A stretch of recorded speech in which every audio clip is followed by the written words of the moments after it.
This has been the reality of the last 2 weeks. Wow. Well, it is no surprise that the weather here down in the south has been absolutely terrible as of lately. We've got snow, obviously, in Texas, just some record-breaking snow there. We got rain all across the southeast and freezing rain, freezing weather. Last week we had like 30-degree weather temps with rain literally every single day.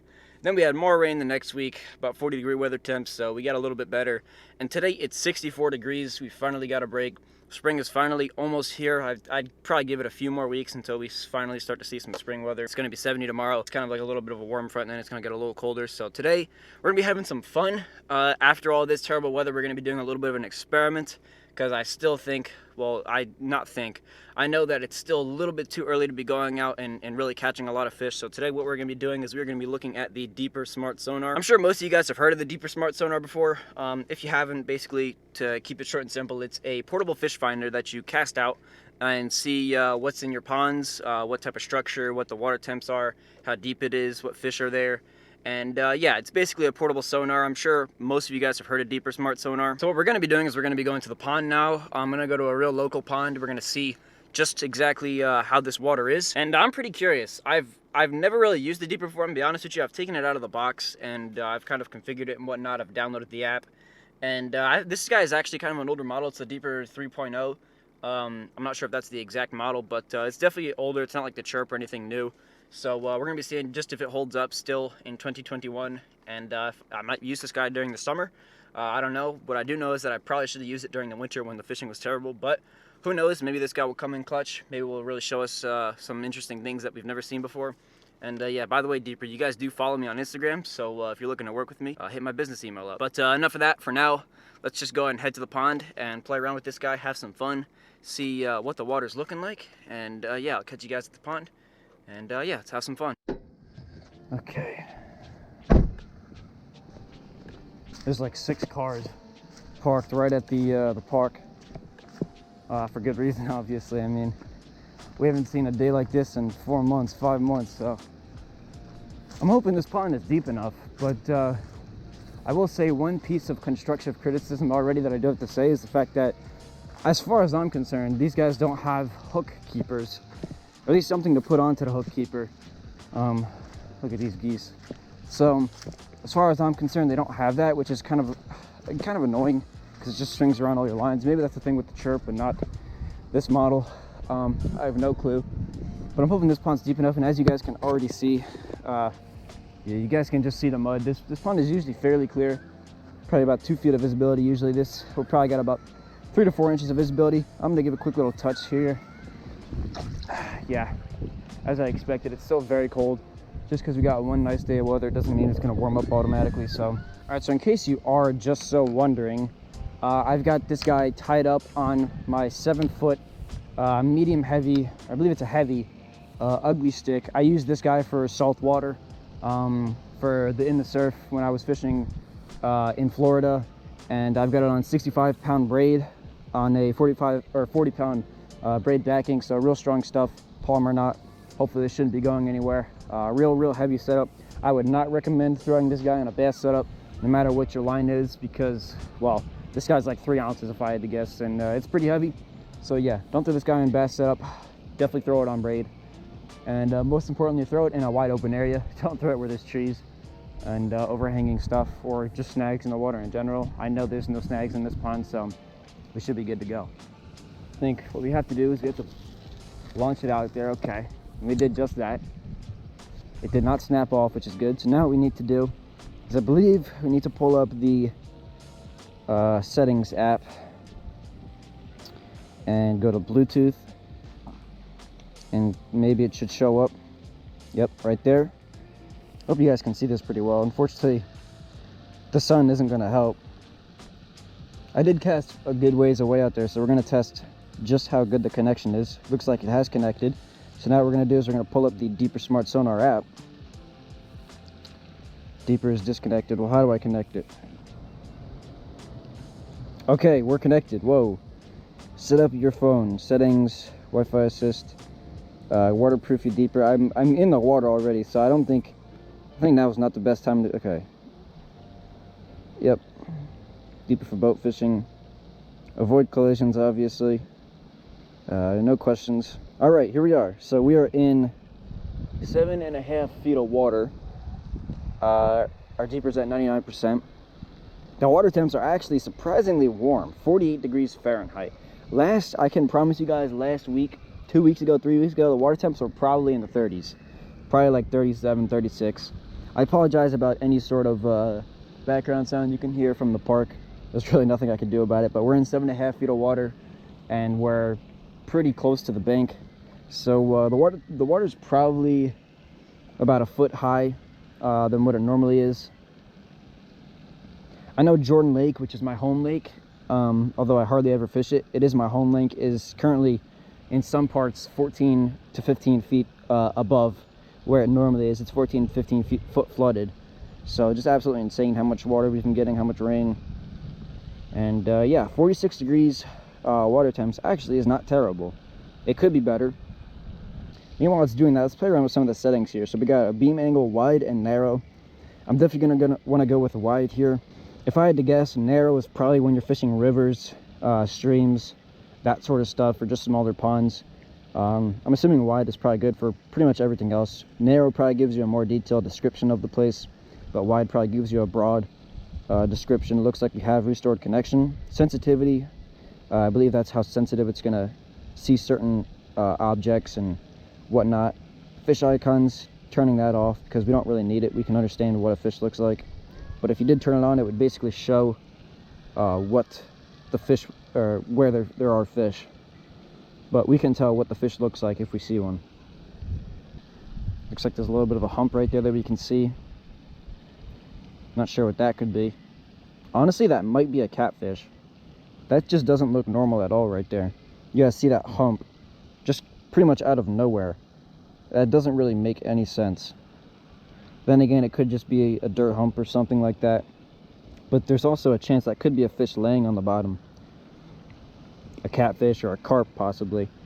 I know grass carp just sit on the bottom during the winter and do absolutely nothing, so that could be that, I'm not sure.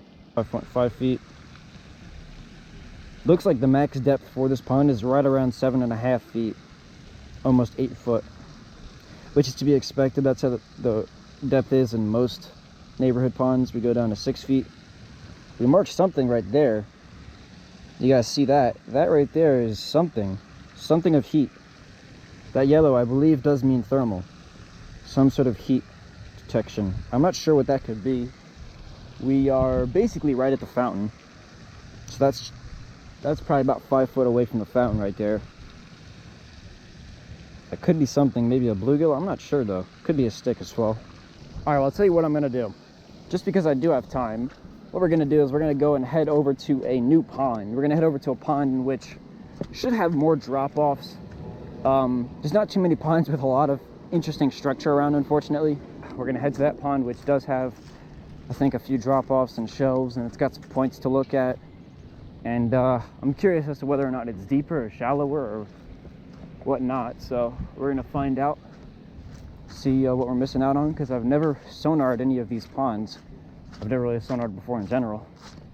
So this is interesting, and we might play around with some of the settings. And really, I want to detect a fish. All right, this was actually the pond I featured in my latest video where I caught a 4-pounder, well, almost a 4-pounder. I caught an absolute winter stud on a Ned rig, casting at that fountain over there. So go and check that video out. It was literally my latest video. And yeah, that video was pretty crazy. It was a fishing moments video, so it's real short, real simple, real sweet. 7 foot. Something already right there. Same type of structure we were seeing earlier though.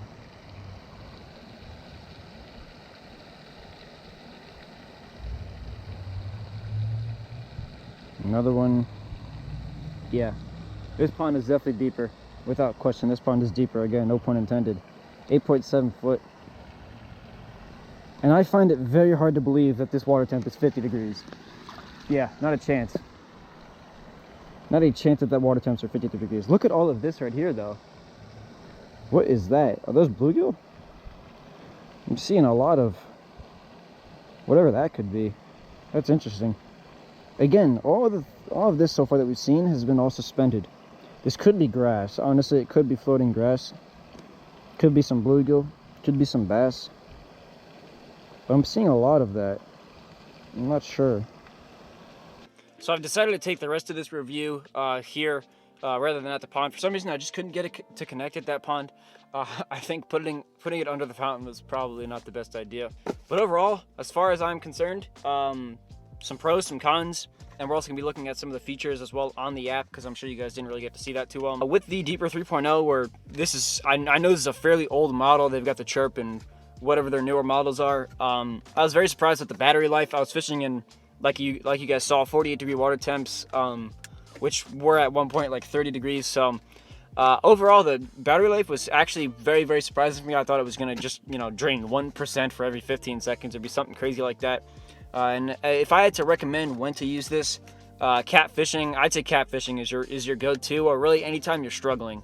I saw a few marks of on the graph. I'm not sure what they were. I had a wide perspective on, so I'm sure if I had a narrow perspective on, I'd probably get a little bit more of a detailed image. So if you do see something like that, I'd probably go with narrow imaging, just so you can kind of get a more clear image of what you're looking at. Because I had that wide on, and I think it was kind of difficult to tell what I was looking at. But I did see some heat and some marks. I'm not sure exactly what they were, but we're gonna look back and see. It says 130 foot casting distance it has with Bluetooth. I'm sure that's true. Not in 48-degree water temps. 130 foot depth range. It can apparently see 130 feet down. Again, I have no idea if that's true or not. Someone might need to clarify that. So when you pull the app up, it's just going to show this screen right here once you're done with, of course, all your stuff. I'm doing this like a how-to now. I said this wasn't going to be a how-to video. I don't know if I did, but this is just a whole field test for this video. So it shows up. What you have to do is you have to cast the Deeper out into the water. Then you go to your settings. You hit Bluetooth, and your Deeper should show up. And then once it does show up, you connect to it. You go back to the app, and it's going to show you something like this. And then you reel it in slowly, and you see exactly what's there. And all the way to the left is where your Deeper currently is. So it's right up here, and then this is what it's looking at, and then this is past what you saw in the past. It's got a lot of really cool features. The history feature allows you to see what your previous fishing expeditions were like. You get to see what you scanned, what you saw. As you can see, I literally just did this. You guys could go back and see I saw the exact same stuff. So it's pretty cool. You can see exactly what we saw. Look right there. We have those two little signals right there. And now here's where we saw a lot right here. You guys can see a bunch of signals, maybe some grass right there. Clearly it was a little bit of a drop off into some very deep water, some pretty soft bottom, some soft bank. And yeah, like I said, that feature's pretty cool. We've got a weather feature as well, which, wow, tells you a very, very detailed description, of course, mainly fishing related stuff. When you're on the Weather Channel app, it doesn't really give you enough details for, fishing. If you're one of those people who's real technical about their fishing excursions, you want to know what the air pressure is and all of that. It says it right there, the pressure right there. There's a lot of people out there who really, really pay attention to the air pressures and the highs, the lows, the moon, the sun. They pay a lot of attention to all that stuff and when the sun's rising and setting. And if you are one of those people, this is perfect for you. It shows you everything. This is detailed, perfect, 65 degrees. I didn't even have to configure anything. It just shows it right there. So yeah, this video right here was a very, very simple, short video just to have some fun, test this guy out, do a little field test, see what we could see, and just have some fun, because unfortunately I just can't catch any fish right now, if I'm going to be brutally honest with you. If you guys do want to see some fish, of course, go back and check out some of my other crazy videos. Check out the latest video I've uploaded with that crazy 4-pound catch on the Ned rig. I'm sure you guys will enjoy that. So yeah, we had some fun today. We checked out what this Deeper was all about. Spring is finally almost here. Thank goodness. It is 64 degrees today. Tomorrow is supposed to be 70 degrees. You already know I'm going fishing. I cannot believe the weather. It was literally 40 degrees yesterday, and now it's 60 and 70, so super awesome. If you're new to this channel, I do post fishing content, bass fishing, catfishing, mostly bass fishing. I do some grass carp fishing in the summer, and just very realistic pond fishing, just having a good time, catching some big bass, some big grass carp, and hopefully some big flathead catfish, and just catfish in general. Be sure to hit that subscribe button. Thank you guys so much for watching, and as always, folks, capture moments, create memories. I'll see you in the next video.